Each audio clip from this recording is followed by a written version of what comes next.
Hermanos, sus Biblias en Primera Reyes 17.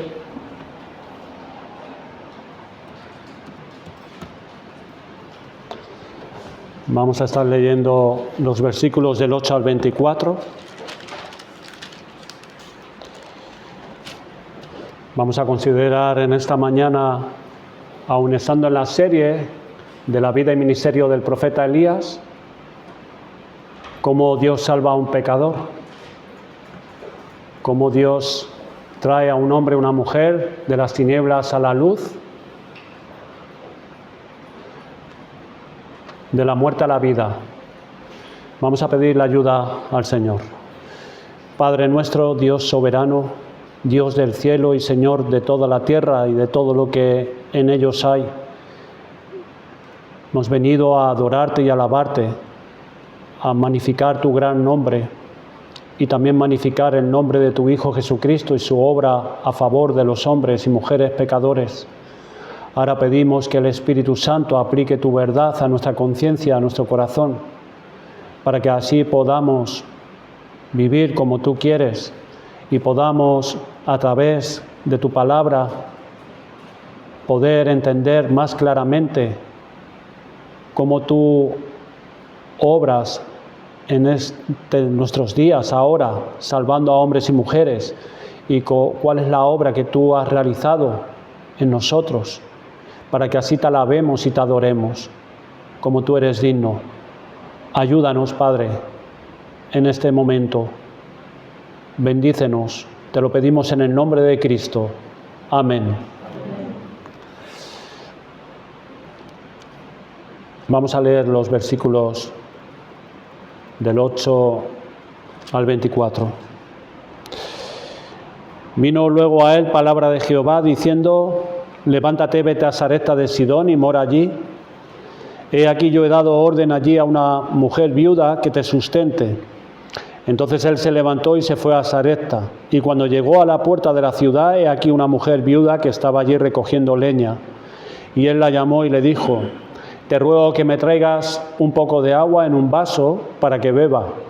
Y yendo ella para traérsela, él la volvió a llamar y le dijo: te ruego que me traigas también un bocado de pan en tu mano. Y ella respondió: vive Jehová tu Dios, que no tengo pan cocido, solamente un puñado de harina tengo en la tinaja y un poco de aceite en una vasija, y ahora recogía 2 leños para entrar y prepararlo para mí y para mi hijo, para que lo comamos y nos dejemos morir. Elías le dijo: no tengas temor, ve, haz como has dicho, pero hazme a mí primero de ello una pequeña torta cocida debajo de la ceniza y tráemela, y después harás para ti y para tu hijo, porque Jehová Dios de Israel ha dicho así: la harina de la tinaja no escaseará, ni el aceite de la vasija disminuirá, hasta el día en que Jehová haga llover sobre la faz de la tierra. Entonces ella fue e hizo como le dijo Elías, y comió él y ella y su casa muchos días. Y la harina de la tinaja no escaseó, ni el aceite de la vasija menguó, conforme a la palabra que Jehová había dicho por Elías. Después de estas cosas aconteció que cayó enfermo el hijo de ama de la casa, y la enfermedad fue tan grave que no quedó en él aliento. Y ella dijo a Elías: ¿qué tengo yo contigo, varón de Dios? ¿Has venido a mí para traer a memoria mis iniquidades y para hacer morir a mi hijo? Él le dijo: dame acá tu hijo. Entonces él lo tomó de su regazo y lo llevó al aposento donde él estaba y lo puso sobre su cama. Y clamando a Jehová dijo: Jehová Dios mío, aún a la viuda en cuya casa estoy hospedado has afligido, haciéndole morir su hijo. Y se tendió sobre el niño 3 veces y clamó a Jehová y dijo: Jehová Dios mío, te ruego que hagas volver el alma de este niño a él. Y Jehová oyó la voz de Elías, y el alma del niño volvió a él y revivió. Tomando luego Elías al niño, lo trajo del aposento a la casa y lo dio a su madre. Y le dijo Elías: mira, tu hijo vive. Entonces la mujer dijo a Elías: ahora conozco que tú eres varón de Dios y que la palabra de Jehová es verdad en tu boca. En el arroyo de Queriz, cuando allí estuvo el profeta, no hubo prácticamente incidentes. Los meses transcurrieron tranquila y quietamente mientras la fe y la obediencia de Elías estaba siendo probada. Ahora en Sarepta no fue de la misma manera. No había acabado todo con el encuentro del profeta de Dios y la viuda en la puerta de la ciudad, con la solución del mantenimiento y del sustento de la mujer y su hijo y Elías. Cuando el profeta y la viuda se encontraron, la muerte avanzaba en toda la nación por falta del alimento. Pero ahora el Dios de la providencia trajo otra cosa a ese hogar, una dura prueba, otra vez la muerte. No solo como una amenaza que me rodea alrededor, sino que en verdad entró en ese hogar y se ensañó con el hijo de esa viuda. La muerte es siempre dolorosa, pero en los pequeños es mucho más. Hay cosas ocultas en la mente y en los planes de Dios. Hay actuaciones realmente inesperadas, sorprendentes y hasta dolorosas, por cuanto estas actuaciones de Dios son los instrumentos necesarios para que podamos aprender algunas cosas. A la viuda esta providencia dolorosa le serviría para exponerse y enfrentarse a sí misma, a su vida, a sus hechos, a su realidad. Quizá ella hasta ahora había estado lamentándose por su situación y por la condición tan precaria desde que se le murió el marido, de lo mal que lo había estado pasando desde entonces, pero quizás nunca antes se había mirado en serio a sí misma, lo que había dentro de su ser. Dios la va a traer delante de sí mismo. Esto es lo que todo hombre tiene que saber y tiene que hacer. Si no lo hacemos aquí, lo haremos allí en el día del juicio.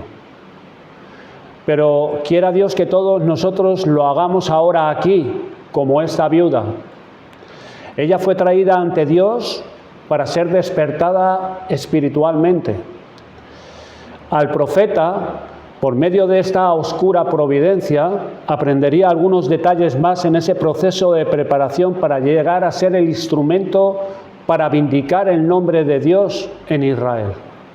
Esta situación ahora sería una experiencia más difícil y delicada para él, que le llevaría a acercarse de una forma más especial a Dios, para buscar su gracia y misericordia. Lo cual no sería solo para tratar el problema de este niño, sino para mostrarle, por medio de ello, algo sobre la vida y la oración de intercesión, lo cual también tendría que hacer más tarde en el Monte Carmelo. Hoy, después de la predicación, estaremos participando de la Cena del Señor, recordando la obra poderosa de nuestro Señor Jesucristo y los beneficios que logró para nuestra eterna bienaventuranza. Como está escrito en Colosenses capítulo 1, versículos del 12 al 14, con gozo dando gracias al Padre que nos hizo aptos para participar de la herencia de los santos en luz, el cual nos ha librado de la potestad de las tinieblas y trasladado al reino de su amado Hijo, en quien tenemos redención por su sangre, el perdón de pecados. Hoy vamos a atender un tema: ¿cómo trae Dios a los hombres a la vida espiritual? Estas enseñanzas que estamos considerando desde hace unas semanas de la vida y ministerio del profeta Elías nos muestran la gran obra que Dios está haciendo ahora entre los hombres. Pero esta actividad, en muchos aspectos, es un misterio para nosotros. ¿Cómo un hombre es trasladado de las tinieblas en la que vive a la luz? De la muerte espiritual a la vida. De vivir su vida con unas ideas acerca de Dios a vivir una vida delante de Dios. Esto es lo que afirma expresamente en Juan capítulo 3, versículo 8, al referirse al nacer del Espíritu. Dice así: el viento sopla de donde quiere y oye su sonido, mas ni sabes de dónde viene ni a dónde va. Así es todo aquel que es nacido del Espíritu. Sabes y sientes sus efectos, pero hay cosas inescrutables en lo que Él hace para traer a la salvación a una persona. ¿Cómo lo hace Dios? Pues no podemos establecer unos programas y unos puntos concretos, ni tampoco usar la experiencia de alguien como patrón para todos. Hay un proceso largo, a veces bastante largo, y un trabajo profundo en el hombre para que poco a poco, a través de ciertas personas y de ciertas cosas que pasan en su vida, se vaya dando cuenta de ciertas cosas y por fin venga a Dios de la manera que Él recibe a los pecadores. Nosotros podemos ver y saber que una persona se convirtió en un sermón, en una conversación, pero ahí no empezó y acabó todo su peregrinar espiritual. Ha habido todo un camino, todo un recorrido, y ese fue solo el último paso que faltaba dar, pero ya todo estaba preparado por Dios. Tomaremos el ejemplo de esta viuda y aunque vamos a ver algunos puntos, estos son principios que siempre están presentes en la obra de salvación que Dios obra en los hombres. Primeramente, ¿cómo estaba y cuál era la situación de esta mujer? Directamente apenas sabemos de ella, solo que era viuda y que tenía un hijo, que estaba en una situación muy miserable, hasta que vino el profeta Elías. Sabemos que atendió amablemente al profeta y por la gracia de Dios tuvo cierta inclinación por ese desconocido. Pero, ¿y cómo estaba espiritualmente esta mujer? No lo sabemos porque el pasaje no nos lo dice, pero sí lo sabemos por las Sagradas Escrituras. Esta viuda era hija de Adán, y por cuanto ella era descendiente de Adán, por quien entró el pecado en el mundo y por el pecado la muerte, su situación era que estaba muerta en sus pecados, por tanto estaba bajo condenación. Pertenecía a la raza caída de Adán. Esta es la sentencia de Dios sobre Adán y sus descendientes. La muerte pasó a todos los hombres por cuanto todos pecaron. Y todos significa todos. No hay ninguno fuera a excepción de Cristo. Todo el resto estamos incluidos aquí. Por tanto, la muerte es la sentencia y la realidad del hombre por tener la misma naturaleza de Adán al ser su descendiente. Así la viuda, así tú, así yo. Pero además como gentil se nos explica la situación que el apóstol Pablo nos relata en Efesios 2, versículos 11 y 12, por estar de esa forma bajo pecado. Esta viuda estaba sin Cristo, ajena de los pactos de las promesas, sin esperanza y sin Dios en el mundo. No sabía de la redención y la salvación que Dios había preparado, ajena a las promesas de vida espiritual que Dios ha dado. Y aunque tenía sus conceptos de Dios y tenía sus dioses, estaba sin Dios. Vivía sin Dios, sin el Dios verdadero, creador y sustentador de la creación. No estaba delante de Él ni sabía lo que es eso. Y así, sin esperanza y sin Dios, salía a recoger alguna leña para comer el último bocado y morir. Morir sin Dios, morir en sus pecados, sin esperanzas y sin un mediador. Irse de este mundo para presentarse ante el juez de toda la tierra en sus pecados, estando bajo la ira de Dios, siendo hija de ira, por lo tanto, no siendo objeto del amor de Dios, sino de su ira. Así estaba esta mujer como hija de Adán. y como gentil. Y así estábamos nosotros. ¿Habrá alguno entre nosotros que se encuentre en esta misma situación espiritual ahora aquí? ¿Y cuántos habrá en este estado que oigan este mensaje más tarde? Pues quiera Dios que oigan y atiendan lo que Dios hizo a esta mujer y cómo respondió esta viuda, para que hagan lo mismo si se encuentran en ese estado delante de Dios. ¿A dónde llegó esta mujer por la gracia de Dios que obró en ella?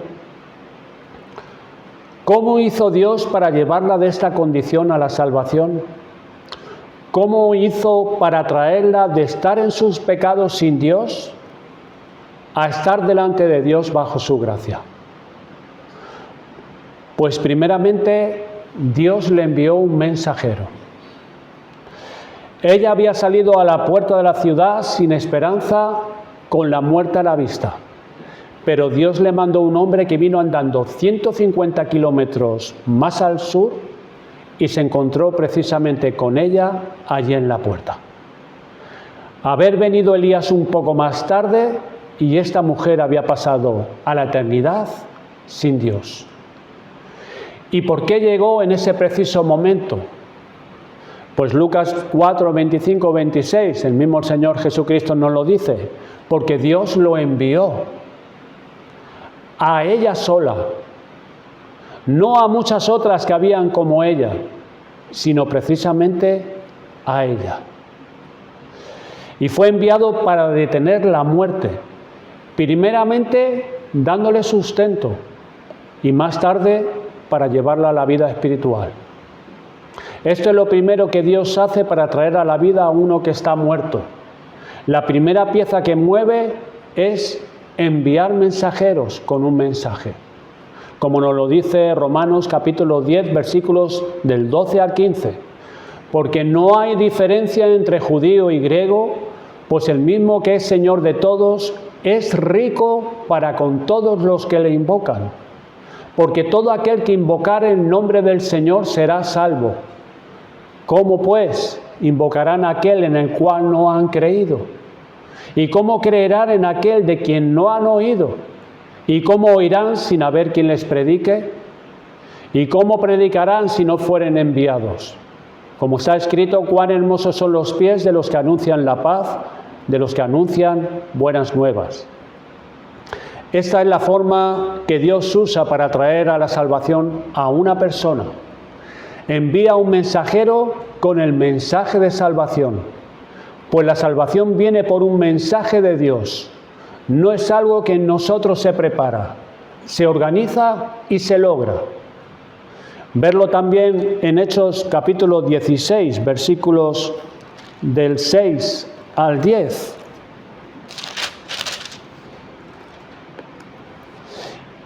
Nos dice así: y atravesando Frigia y la provincia de Galacia, le fue prohibido por el Espíritu Santo hablar la palabra en Asia. Versículo 6 del capítulo 16. Y cuando llegaron a Misia, intentando ir a Bitinia, pero el Espíritu Santo no se lo permitió. Y pasando junto a Misia, descendieron a Troas, y se le mostró a Pablo una visión de noche.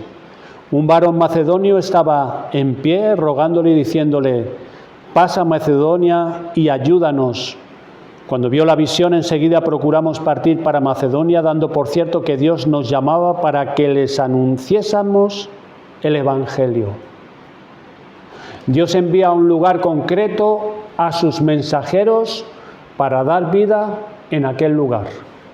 O en Hechos 8:26, Dios envió a Felipe, a aquel funcionario, para llevarle el mensaje por el cual sería traído a la salvación.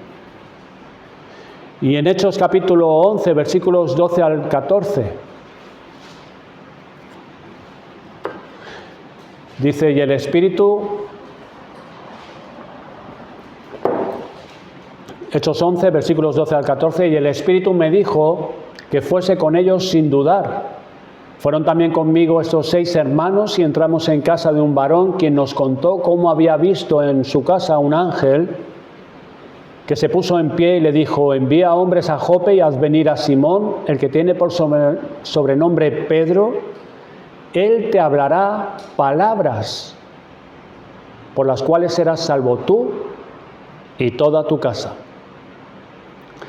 Esta es la forma de resumir cómo y para qué Pedro fue enviado a Cornelio, para hablarle palabras a Cornelio, por las cuales sería salvo él y su casa. O en Romanos capítulo 1, versículos 10 y 13, rogando que de alguna manera tenga al fin, por la voluntad de Dios, un próspero viaje para ir a vosotros, pero no quiero, hermanos, que ignoréis que muchas veces me he propuesto ir a vosotros, pero hasta ahora he sido estorbado, para tener también entre vosotros algún fruto como entre los demás gentiles. Era Dios quien le tenía que abrir la puerta a Pablo para ir a predicar y así haber salvación. La salvación que viene de Dios viene a través de un mensaje que trae un mensajero que Dios envía. Y ese mensaje es conforme a la verdad de la palabra de Dios. Así fueron todos los profetas. Fueron mensajeros enviados por Dios llevando su mensaje. Pero hoy hasta un niño que venga con ese mensaje conforme a la palabra de Dios puede ser un mensajero de Dios a través del cual Dios trae salvación. Así que qué terrible es rechazar este mensaje de salvación que Dios nos envía. Esto no es otra cosa sino rechazar la salvación de Dios. Él en su gracia por los méritos de Cristo nos anuncia la salvación por el Evangelio. Pero ¿qué esperanza hay para aquel que rechace este mensaje? Ninguna. Pues Dios cuando trae la salvación la trae a través del mensaje, por medio del mensajero. Pero los que conocemos esta salvación tan grande, podemos dar gracias a Dios por haber enviado esta verdad, este mensaje por el cual hemos sido salvos. ¿Por qué somos salvos? Porque Dios trajo el mensaje de salvación a nosotros. Pero con llegar este mensaje a nuestros oídos, no está todavía todo hecho. Además, Dios tiene que aplicar este mensaje al corazón y a la conciencia. Vemos cómo en el caso de la viuda y en nuestro caso, Dios tiene que hacer que ese mensaje llegue a las partes internas de nuestro ser. ¿Cómo lo hizo? Pues tuvo que hacerla atravesar por una durísima situación en su vida. Miren el versículo 17 y 18 del capítulo 17 de Primera de Reyes.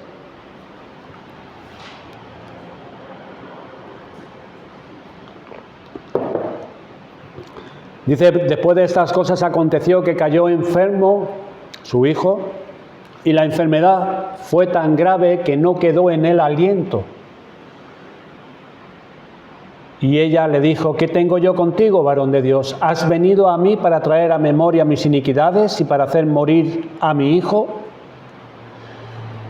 Fue en ese preciso momento de su vida cuando lo que sabía de Dios, lo que había visto y oído del profeta, que le afectó y fue aplicado a su conciencia y a su corazón con respecto a lo que era ella, lo que había vivido, lo que había en su interior. Había tenido conversaciones con el profeta acerca del pecado, de la justicia de Dios, acerca de la idolatría, de los mandamientos de Dios, y no había pasado de eso, de conversaciones interesantes acerca de temas espirituales. Pero cuando aconteció eso en su vida, estas verdades empezaron a iluminar su interior, a despertar su conciencia y a acusarla. Ahora no veía a Dios igual que antes. La ley de Dios y sus exigencias no las veía igual. Antes las veía como apuntando a otro sitio, a otra gente. Ahora encontraba que todo eso le apuntaba a ella, que era algo que ahora le afectaba de forma concreta, directa y personal a ella. Una cosa, hermanos, es oír el mensaje acerca de Dios, de su justicia, del juicio venidero y de lo que Él quiere, de cómo está el hombre y qué le pasa al hombre, de saber que soy una persona pecadora.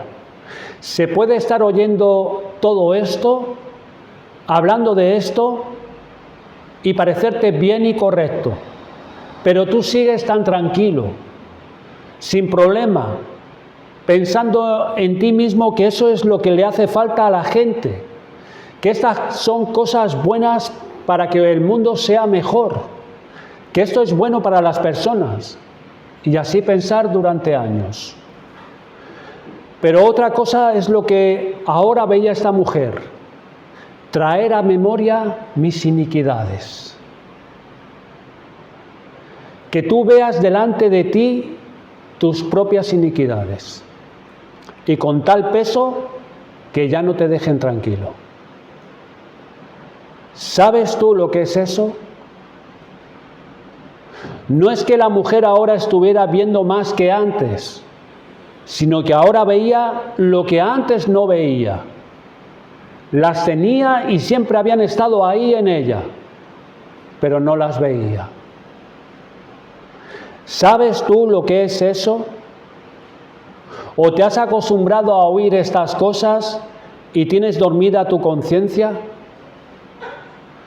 Si es así contigo, que Dios tenga misericordia de ti.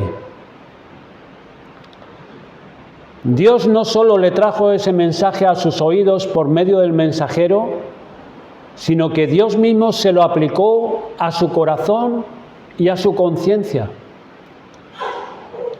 ¿Cómo Dios haría esto en este caso concreto? ¿Cómo Dios lo haría? Recuerden que Elías ya había pasado 1 año en el arroyo de Kerit, siendo alimentado por esos cuervos y tomando del agua del arroyo que se iba secando paulatinamente. Y ahora estaría más de 2 años en contacto con esta viuda, quien lo mantendría. El profeta le había estado hablando acerca de Dios, del hambre que padecían y la razón de ello, lo que había hecho el pueblo de Israel, lo que pedía Dios de ellos y cómo había procedido todo el pueblo con él, con Dios. Dios estaba atestiguando cada día por medio del milagro de la provisión que la palabra del profeta era verdadera. Recordad la promesa del versículo 14. Porque Jehová Dios de Israel ha dicho así: la harina de la tinaja no escaseará, ni el aceite de la vasija disminuirá hasta el día en que Jehová haga llover sobre la faz de la tierra. Y así pasó. Cuando esa mujer iba a preparar la torta para comer cada día, la provisión se acababa. Y cuando volvía de nuevo al día siguiente a la tinaja para preparar, la veía otra vez con la cantidad necesaria para ese día. Y así todos los días, hasta que Jehová hizo llover sobre la faz de la tierra. Cada día tenía un testimonio y meditaría: es verdad lo que dijo el profeta, es verdad. Por otro lado, esta viuda tenía delante el ejemplo de la vida de Elías, que cada día tenía que ver, donde lo llamaba varón de Dios. Las conversaciones que tenía con él, junto con lo que vio en él, los hábitos que él tenía, su forma de comportarse y conducirse, le probaba a esta mujer que era un hombre de Dios. Lo que estaba viendo en ese hombre le llevó a la viuda a afirmar que este Elías no era un palabrero, no era un farsante, que había cierta diferencia en él. Y su forma de comportarse ofrecía otra evidencia que lo que decía este hombre tenía veracidad. Sus palabras tenían peso. Y luego esa providencia oscura por la que Dios la hizo pasar. Para la mujer, Todo estaba yendo muy bien. El gran problema de la muerte por el hambre estaba resuelto.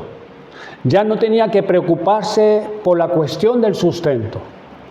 Todos los días tenía la provisión necesaria independientemente de que el cielo estuviese cerrado por Dios y no lloviera. Ella se podía estar acostumbrando a todos estos privilegios, al testimonio del profeta, acostumbrándose al mensaje que oía de él, a adaptarse a todo esto. Pero vino la enfermedad de su hijo y luego la muerte de éste. Y esto fue lo que despertó la conciencia de esta mujer.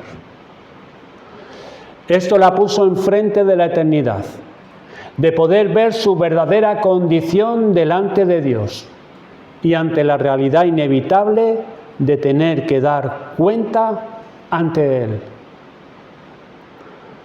Veamos todas estas cosas juntas, trabajando en esa mujer, por ese mensaje que trajo esas verdades.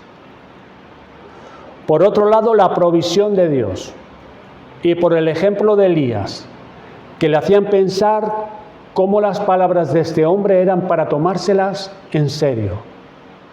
Y luego esta situación amarga, la muerte de su hijo.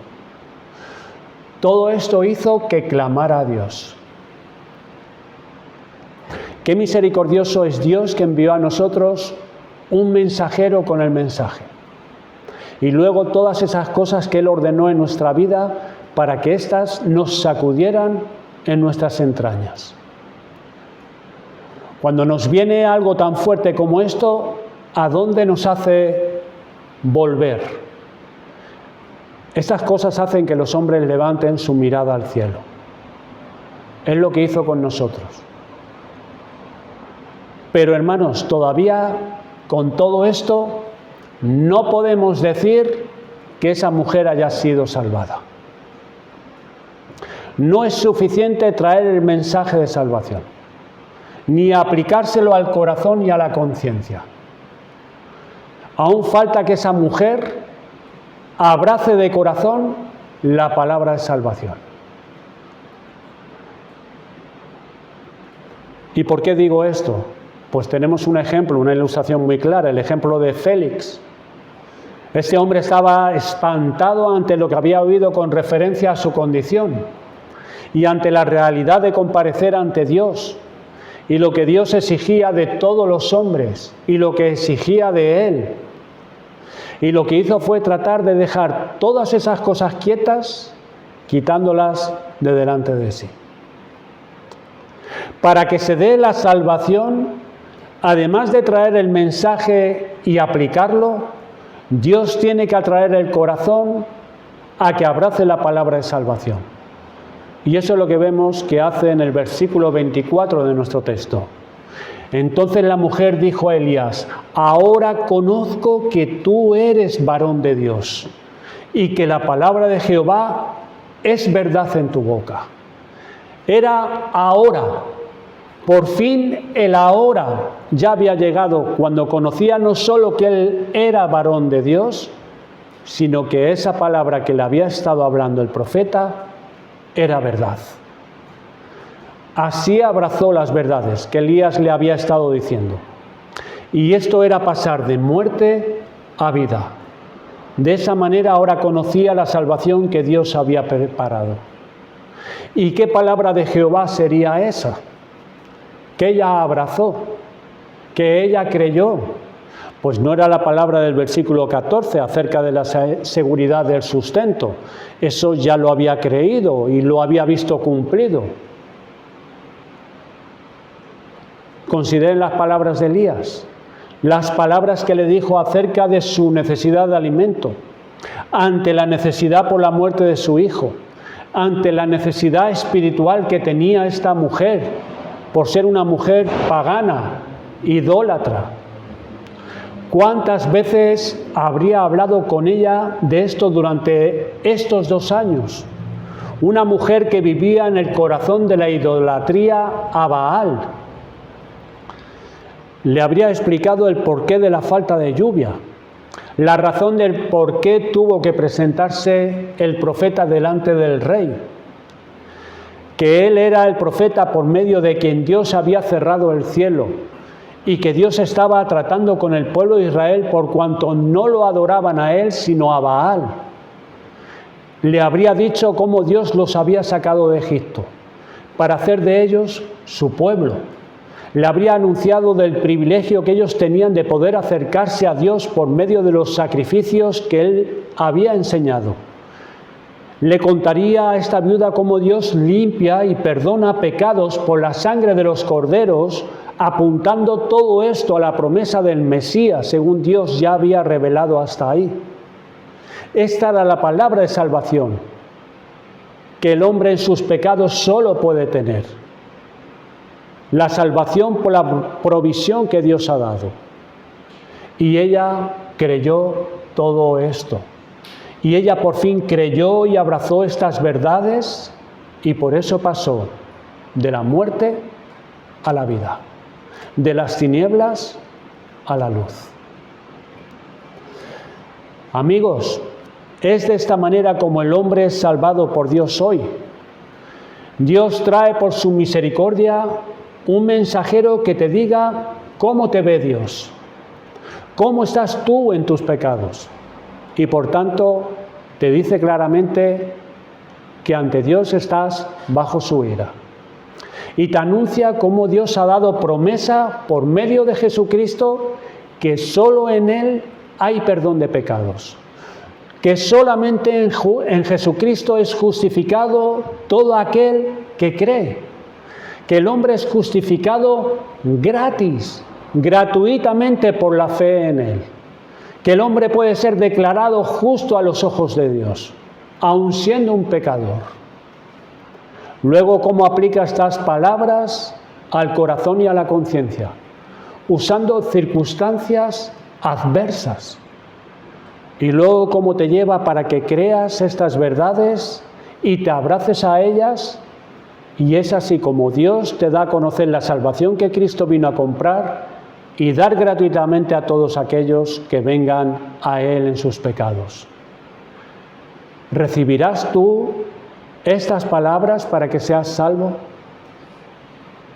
Esta es la forma que podrás ser libre de la condenación de tus pecados, los cuales no son pequeños ante Dios.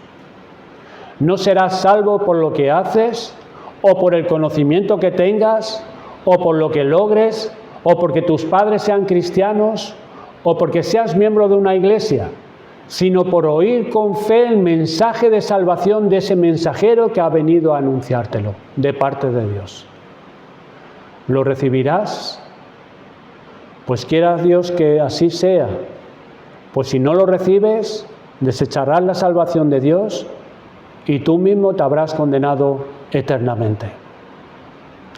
Pero consideremos los creyentes. Hermanos, oremos que Dios nos haga como Elías, en la forma en la que él fue un instrumento para traer a esta mujer a la vida espiritual. Que así nosotros seamos también mensajeros de esta palabra de salvación, de tal manera que nuestra vida sea un instrumento de vida para otros. Elías era uno de los medios en la gran obra de Dios de salvar a esta mujer. Pero ¿cómo? ¿Cómo fue así Elías? Pues veamos unos puntos brevemente. Él fue obediente a la voluntad de Dios. En el versículo 9, levántate, vete a Sarepta de Sidón y mora allí. Y él fue obediente a la voluntad de Dios. Como hemos visto en sermones anteriores, él no se excusó, no retrasó la obediencia, no hizo una obediencia incompleta. Él fue obediente a la voluntad de Dios. ¿Cómo ser un Elías nosotros, ya seas hombre o mujer? Es imitar su carácter, su ejemplo. Ocúpate en lo que el Señor te dice a ti. Lo que te ordena a ti. Encárgate de tus asuntos. Es lo que dice Pablo en 1 Tesalonicenses 4:11. Y que procuréis tener tranquilidad y ocuparos en vuestros negocios y trabajar con vuestras maneras de la manera que os hemos mandado. Haz esto. ¿Qué es lo que Dios quiere que hagas ahora en tu vida, en el día a día? Pues esos son tus asuntos, tus negocios, que te ocupes de tu alma, que te ocupes de ti y de los tuyos. Que no estés metiéndote en los asuntos de otros, lo que Dios quiere para otros. Mira a Elías. Dios estaba mandando cosas concretas para él, pues atendiendo a ellas fue instrumento de salvación. Dios le dijo que fuera a Sarepta y fuera para allá, y no empezó a pensar, ¿y los otros qué? Como Pedro cuando preguntó, ¿y qué de este?, refiriéndose a Juan, y Jesús le respondió, ¿y si quiero que él quede hasta que yo venga, qué a ti? ¿Qué a ti? Ese no es tu negocio, Pedro. Tú ocúpate en lo que yo te he dicho. ¿Cuántas veces pensamos en grandes cosas, tareas excepcionales para llevar el mensaje de salvación a otros? Pero miren a Elías, haciendo lo que Dios le mandaba, cosas concretas para él. Dios le dice en qué se tiene que ocupar, qué tiene que hacer. Y haciendo eso estaba en el camino para ser un instrumento en las manos de Dios para salvación.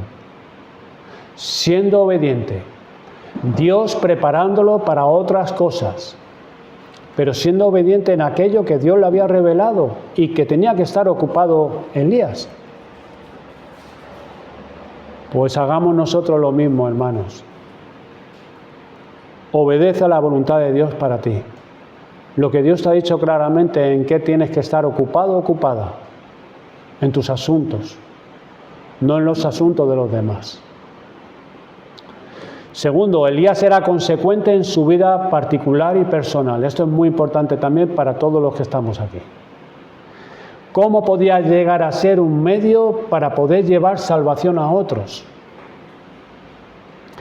Pues no precisamente yendo a unos cursillos donde aprende unas técnicas sencillas para ganar almas, o donde sigues un programa con unos puntos y reglas y así ya puedes salvar a alguno. Pues no vemos nada de eso aquí, sino siendo consistente con su vida de fe. Elías fue y estuvo siendo sustentado por más de 2 años por esta mujer, y pasó lo del hijo. Pero la tónica habitual de su vida todo ese tiempo fue su actitud, sus palabras, su comportamiento delante de esta mujer y delante de su hijo. Eso era otro elemento que ejercía tremenda presión sobre la conciencia de la viuda, viendo a ese hombre hablando con ellos, cómo pensaba, cómo afrontaba las cosas este hombre, las dificultades, cómo se comportaba con ella y con su hijo. Así pasa en el medio donde tú te desenvuelves, cuando vives una vida consecuente a la palabra de fe que crees. Esto es un elemento de presión para esos que nos están viendo. Como cristianos, con una naturaleza nueva según Dios, somos portadores de estas verdades. ¿Cómo debe ser nuestra conducta entonces en nuestro hogar con tu esposa, con tu esposo, con tus hijos, con tus padres, en el trabajo con nuestro jefe y con nuestros compañeros, en la iglesia con los hermanos, con nuestros familiares? Si nuestra conducta, nuestras palabras y la manera de cómo enfrentamos los problemas no es congruente con la fe que profesamos tener y con el mensaje que portamos y anunciamos, echamos a perder el mensaje. nuestras palabras no tienen peso ni veracidad. Ensombrecemos el brillo de la obra de Cristo y debilitamos la veracidad de su Evangelio. Imagínense si Elías hubiese sido de mal testimonio, quejándose, murmurando contra Dios, desobediente. ¿Qué testimonio hubiera dado ante la viuda? ¿Qué peso hubieran tenido sus palabras? Y el tercer punto de Elías fue fiel en decir la palabra de Dios. No pensó que bueno, que ya él había hablado al rey y ya podía ir a las multitudes, al monte Carmelo, y eso era lo que estaba esperando, y que eso de irle a hablar a una viuda sería perder el tiempo. No, fue allí y allí habló también. Habló a un rey en su palacio y habló a una viuda pobre en una humilde casa.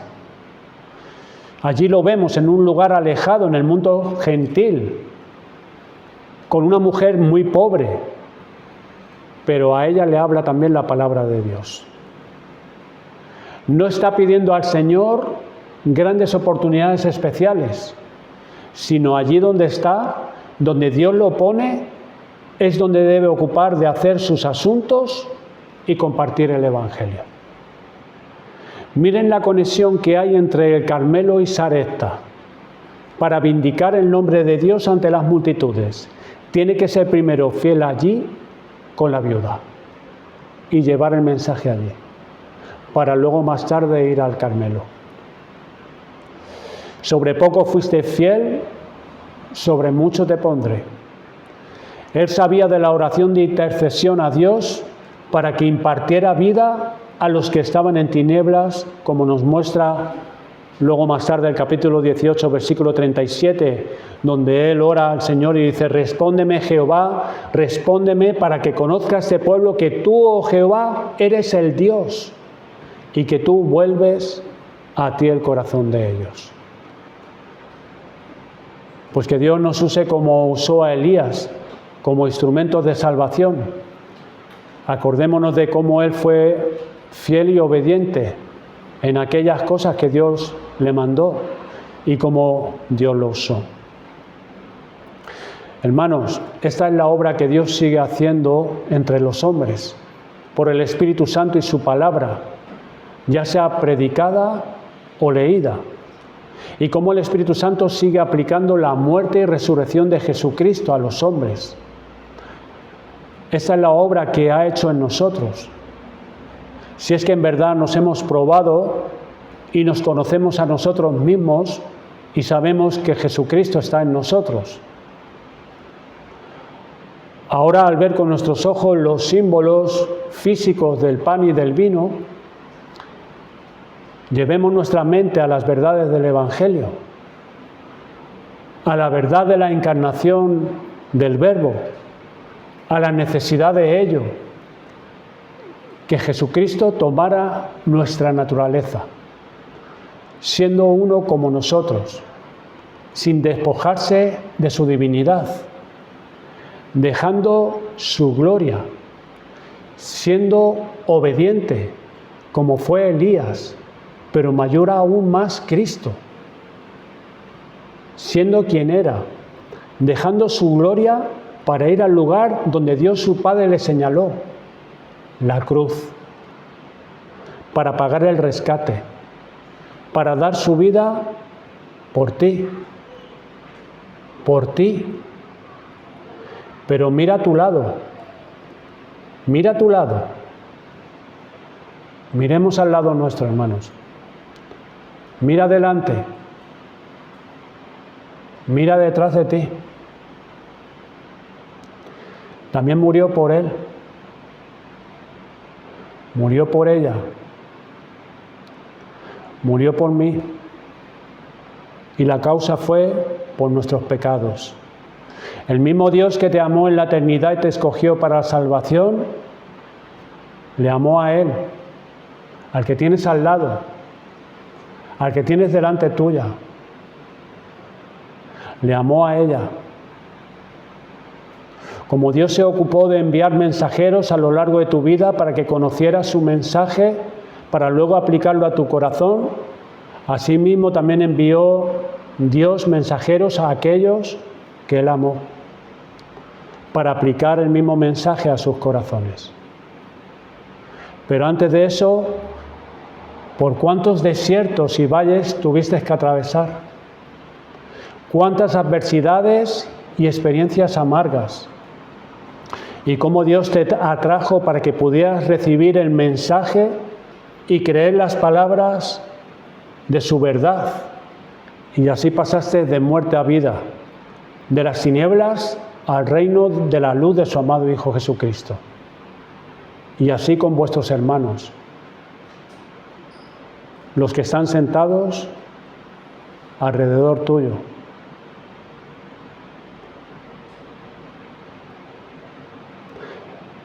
Pablo dijo que Cristo es nuestra paz, que de ambos pueblos hizo uno, derribando la pared intermedia de separación, aboliendo en su carne las enemistades, la ley de los mandamientos expresados en ordenanzas, para crear en sí mismo de los dos un solo y un nuevo hombre, haciendo la paz, y mediante la cruz reconciliar con Dios a ambos en un solo cuerpo, matando en ella las enemistades.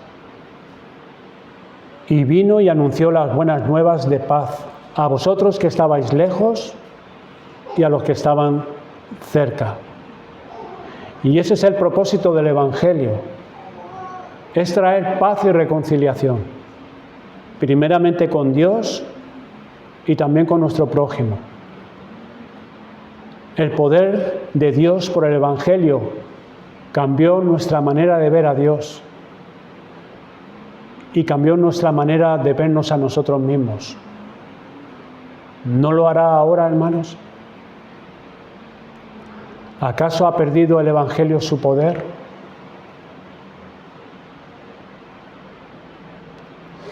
Que al mirar el pan y el vino y al saber y reconocer que Cristo está ahora entre nosotros, podamos estar delante de Él y con Él en intimidad y traigamos a nuestra memoria lo que a Él le costó ganarnos para sí y podamos de todo corazón alabarle y adorarle por darnos su abundante gracia.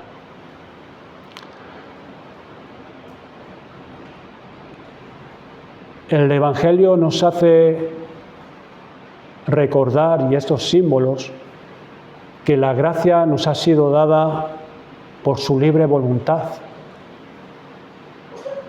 Contemplamos a Cristo por el Evangelio y somos transformados.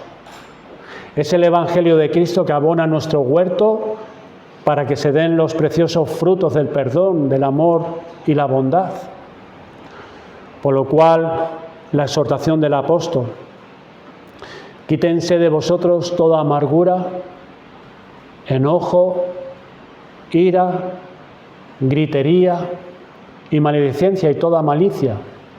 Antes sed benignos unos con otros, misericordiosos, perdonándoos unos a otros, como Dios también os perdonó a vosotros en Cristo. Sed pues imitadores de Dios como hijos amados, y andad en amor como también Cristo nos amó y se entregó a sí mismo por nosotros, ofrenda y sacrificio a Dios en olor fragante. ¿Cuánto necesitamos el Evangelio? Demos gracias a Dios, Padre, por su amor y bondad para con nosotros al enviarnos de nuevo las buenas nuevas de Jesucristo y mostrarnos cómo Él sigue llevando a cabo la salvación de los hombres, a veces una obra que lleva muchos años. ¿Cómo nos debe enseñar esto a tener paciencia a nuestro prójimo y esperar solo en Dios? Porque la salvación es solo de Dios. Gracias al Señor por hacernos recordar los beneficios que logró su Hijo Jesucristo para mostrarnos cómo Él quiere que nos tratemos entre nosotros. y nos conduzcamos ante el mundo. Que el Señor nos ayude. Vamos a dar gracias a Dios por su palabra.